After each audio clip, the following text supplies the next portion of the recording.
Buenas, meu povo amado, vamos continuar o nosso estudo de Direito Administrativo. Espero que você esteja gostando, estudando de verdade, de forma séria, disciplinada.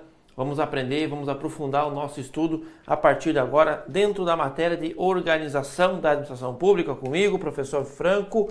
E eu queria que você já conheça as nossas redes sociais, mas estamos novamente informando. Recomendo o YouTube e o podcast. Você que gosta daquela corridinha, você de carreiras policiais aí, brabão, dá aquela corridinha, fica escutando, é um bizu interessante, tá? Sempre alimentando cabeça e corpo. Vamos lá. Vamos lá, administração direta, meu povo. Administração direta. Quem é a administração pública direta? É aquilo que eu chamo de ente. Você já vem estudando comigo, já sabe de cor e salteado, já sabe o que é desconcentração, já viu a diferença de descom para descem, né? Já sabe de cor e salteado o desenho da Dilmona. E aí nós temos a administração pública direta, que é representada pelos entes. Alguns autores trazem também como entidades, lembrando que sim, poderá aparecer para você tanto entes quanto entidades. Eu gosto de trabalhar, até porque há sim diferenças entre entes políticos e entidades administrativas, ok? Mas repito, eu vi já em bons livros, e isso se replica na prova, provas, autores chamando município de entidade, chamando autarquia de ente, né? Então, assim, muito cuidado que geralmente esta diferença entre ente e entidade pouco se leva a ferro e fogo, né? Para fins de prova. Eu gosto de trazer de forma bem notória, né? Bem diferenciada o que é ente e o que é entidade. Mas, repito, tem autores que não entendem assim, tá?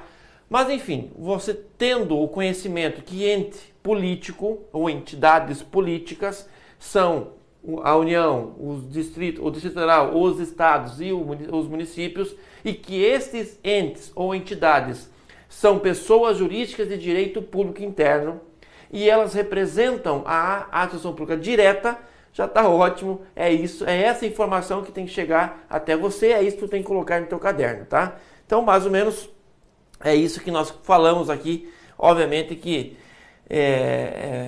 um desdobramento de tudo que eu já falei consta aí nos nossos slides, tá? Para explicar um pouquinho mais sobre a ação pública direta, em especial ao surgimento dos órgãos, pessoal, eu trouxe aqui para vocês um pouquinho das teorias, né? E nós vamos conversar um pouquinho aí da evolução das teorias ou da aplicação das teorias do órgão que hoje é a mais aplicada, a mais reconhecida, mas não existe só ela, né? Então, o que seria uma teoria do mandato? Teoria da representação e as demais teorias. Vamos lá. Teoria do mandato. Essa teoria, o agente atuaria como mandatário da pessoa jurídica a qual estaria ligado, né? E a teoria da representação é basicamente quando você age como um tutor, né? Como um curador daquela entidade a qual representa.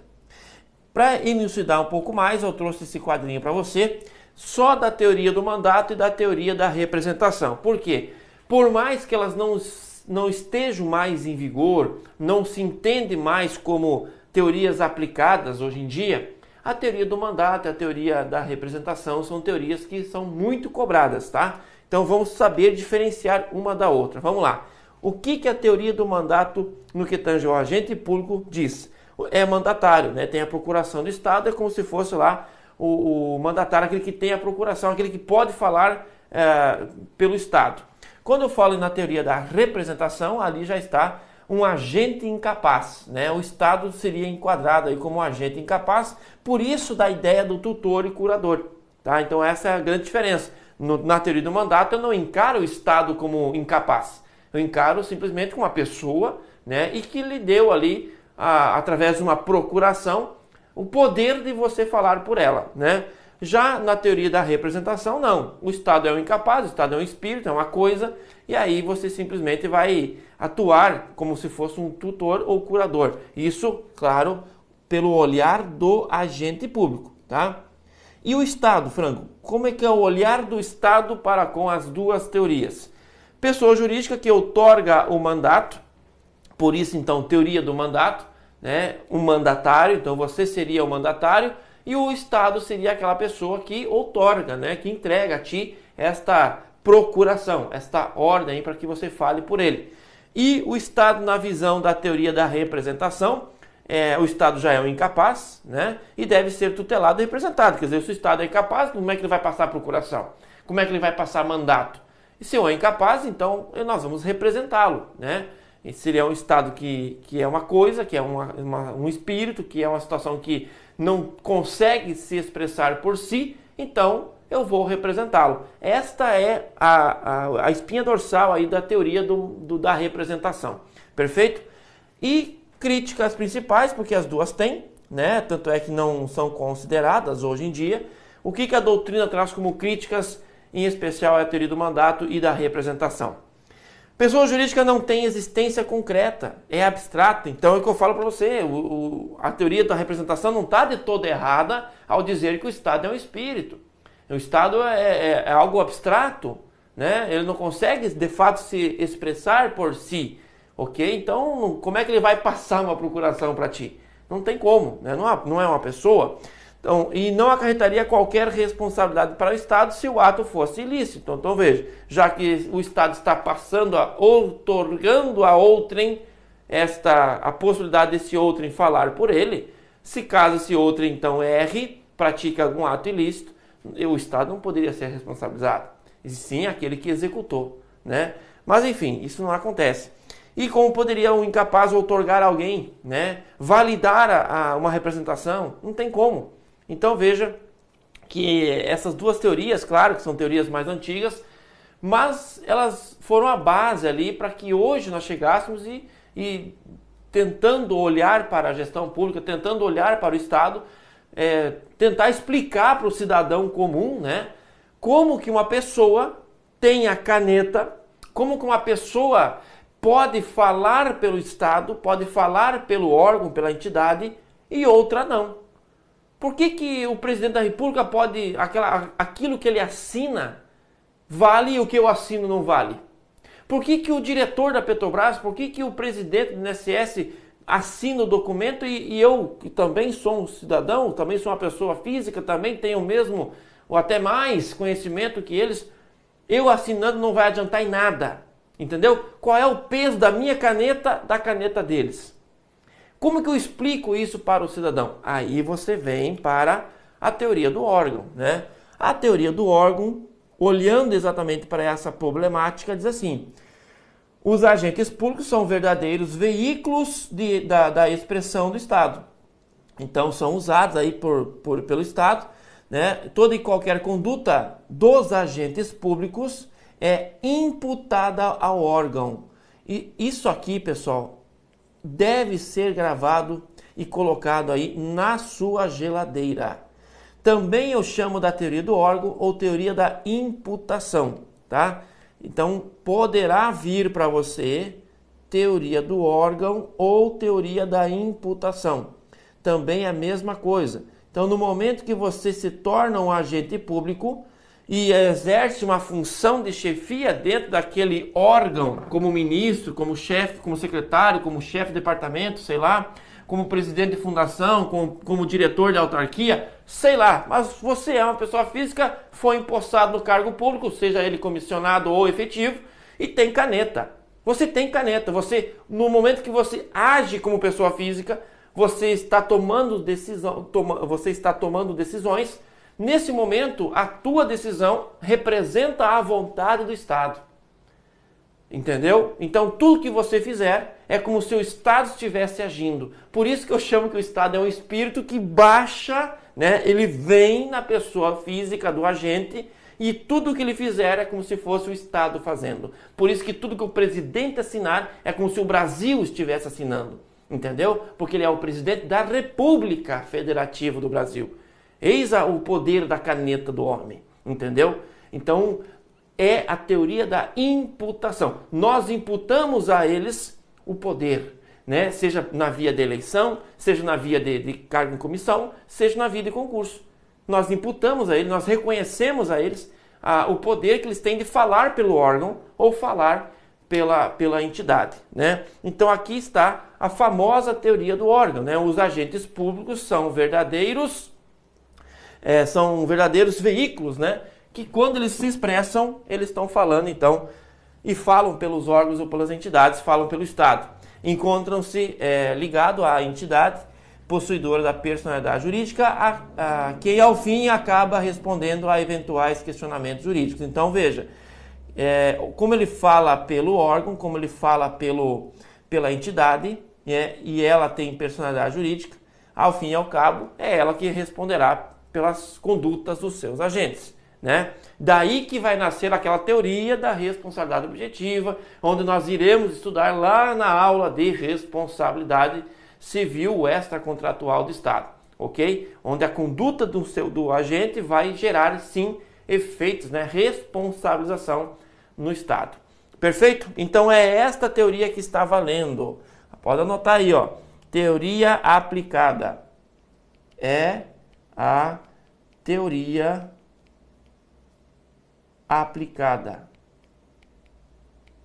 hoje, tá? É a teoria aplicada hoje, beleza?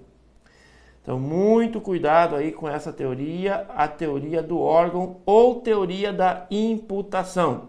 Repito, teoria do órgão ou teoria da imputação. Muito bem. E agora, para nós fecharmos, né, a teoria da identidade ou teoria subjetiva, os órgãos e agentes formam uma unidade única, né, uma única unidade, e inseparável, de forma que o órgão se confunde com a pessoa do próprio agente público. E essa teoria é um desdobramento da teoria do órgão, mas, né, tem situações, claro, que a pessoa física do agente vai responder sim de forma subjetiva, de forma pessoal, e essa teoria também possui alguns defeitos. Moçada, nenhuma teoria tem lá suas 100% de aceitação, possui alguns vícios, mas hoje certamente a teoria do órgão ou teoria da imputação é a que mais chega, né, mais se convence, menos tem vícios, né, menos tem críticas, por isso é a mais reconhecida. É dali que nós tiramos aí a velha organização da ação pública, onde nós dividimos então em órgãos, entidades, e aí estudaremos futuramente os agentes. Perfeito?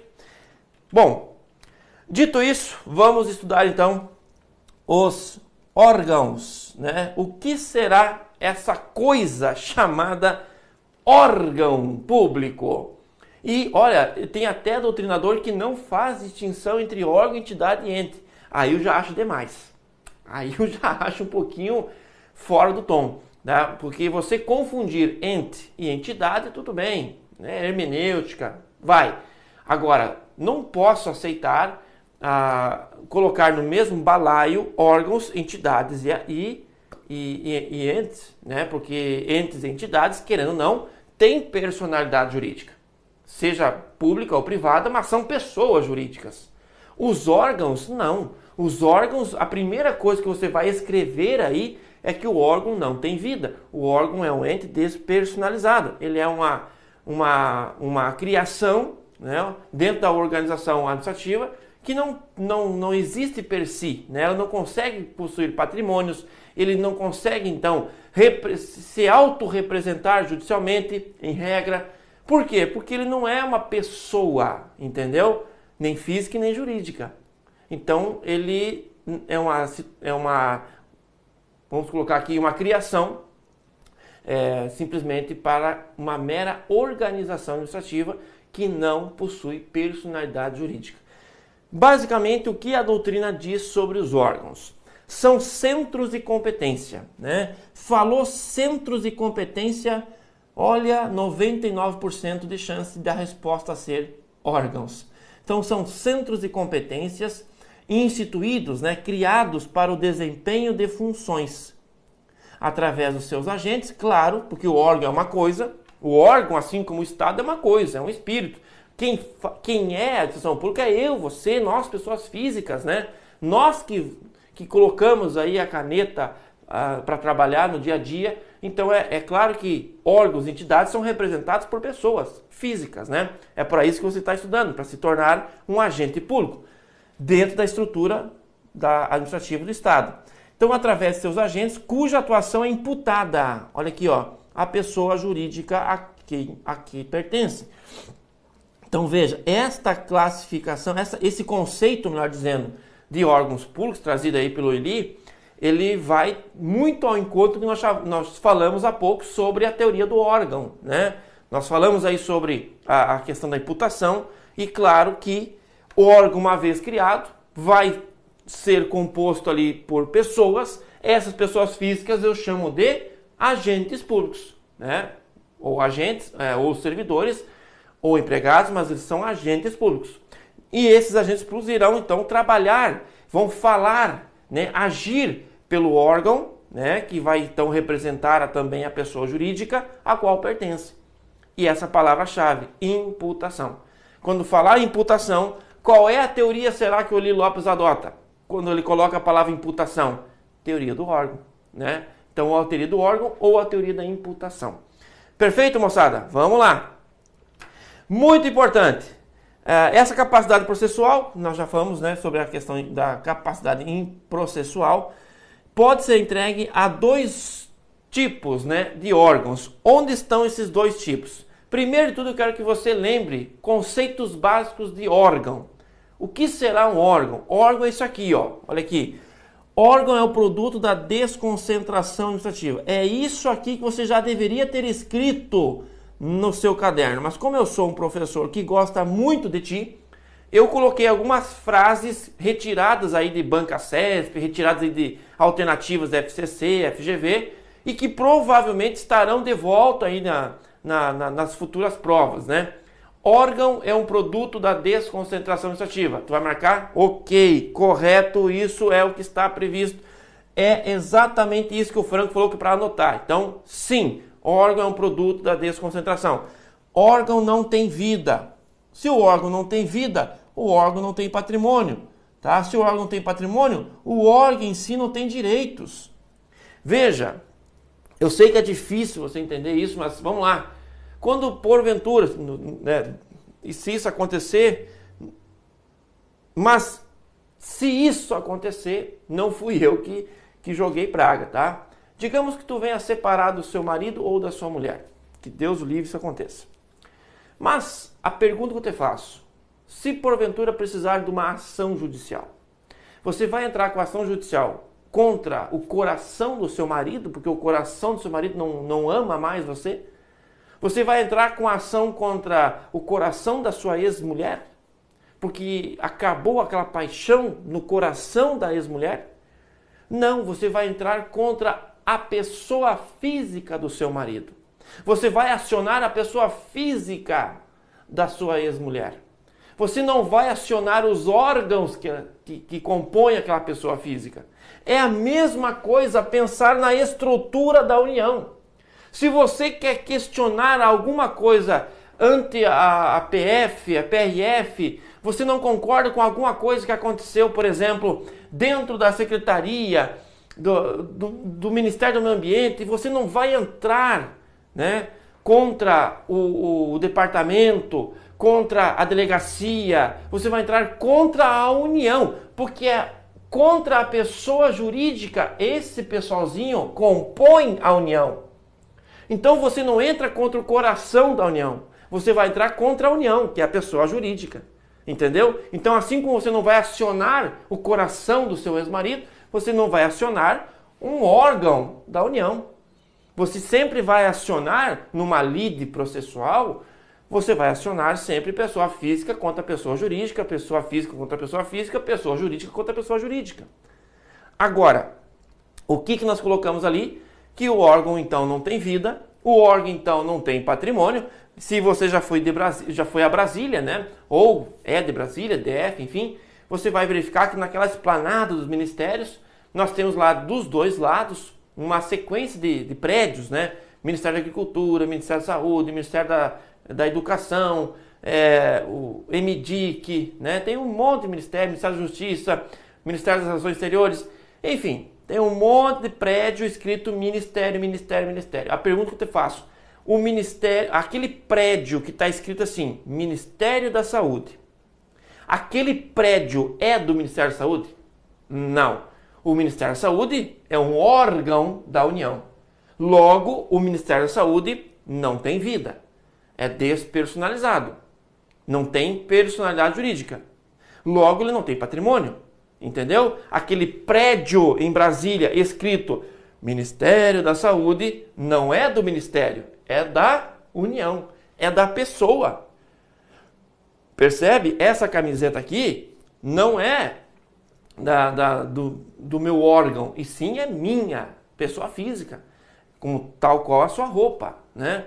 Entendeu? O chapéu não é da minha cabeça, né? O chapéu que eu uso é meu. Então veja, é tão básico isso que você, quando erra na prova, você se apavora.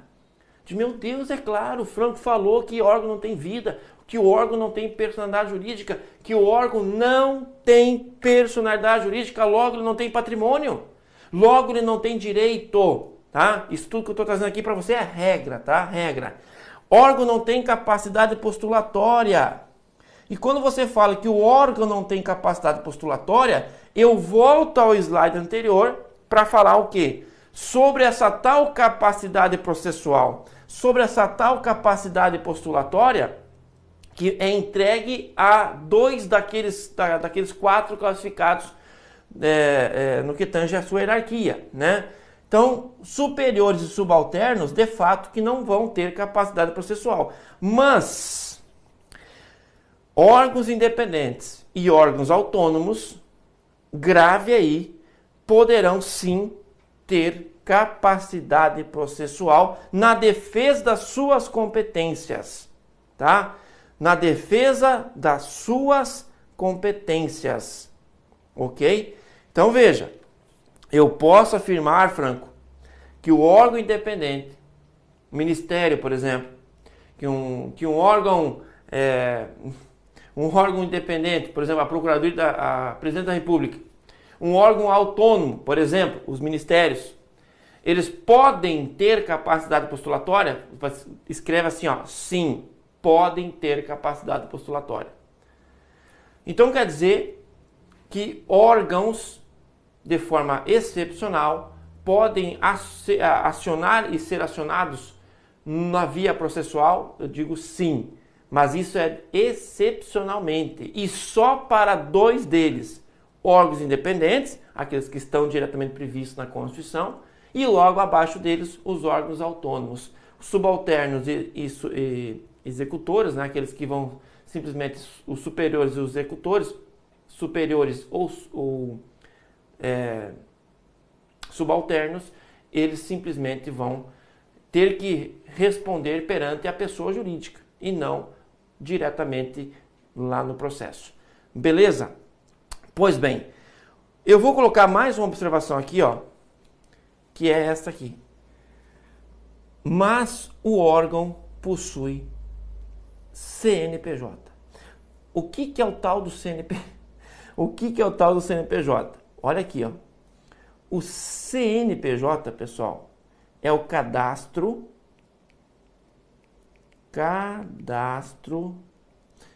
Nacional de Pessoas Jurídicas. De pessoas jurídicas. Aí vem a grande pergunta, sempre. Mas tu acabou de dizer que o órgão não tem personalidade jurídica. Tu acabou de dizer que o órgão não é pessoa jurídica. Mas como que o órgão tem CNPJ, Franco? Se o órgão não é pessoa jurídica, como que o órgão tem Cadastro Nacional de Pessoa Jurídica? Simples assim. Isso aqui é uma regra orçamentária. Isto aqui é uma ordem, né? É uma forma de organização de finanças. Isso aqui, ó, é para organização do orçamento. Orçamento, tá? Por quê, Franco? Porque eu preciso saber quanto de dinheiro o Ministério da Educação tem, quanto de dinheiro as secretarias têm, quanto de dinheiro transitou no meio do Departamento de Polícia Federal. Então, estes órgãos aqui, apesar de não possuírem personalidade jurídica, eles precisam ter um cadastro. E era mais fácil, né, ou foi mais fácil colocar eles no cadastro das pessoas jurídicas do que criar, por exemplo, um cadastro nacional de órgãos. Porque eu teria que criar todo um cadastramento nacional de órgãos para colocar simplesmente os números correspondentes a cada órgão. Ora, eu já tenho um cadastro nacional, porém um cadastro nacional de pessoas jurídicas.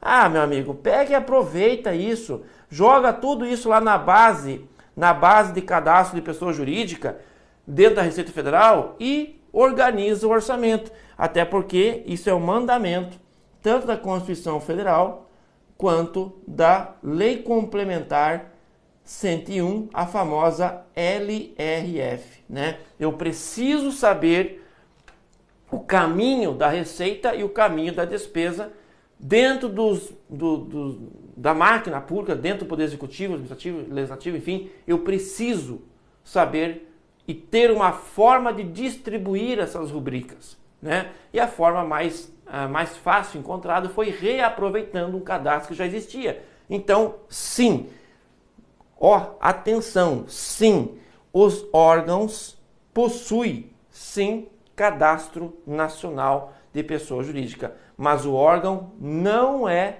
pessoa jurídica, tá? O órgão não tem vida. Ficou claro isso aqui? Porque eu falo tanto, né, repito tanto, mas é para que você possa realmente entender da onde que veio o órgão, que é da desconcentração. Você vai entender que eu posso ter órgão não só na administração pública direta.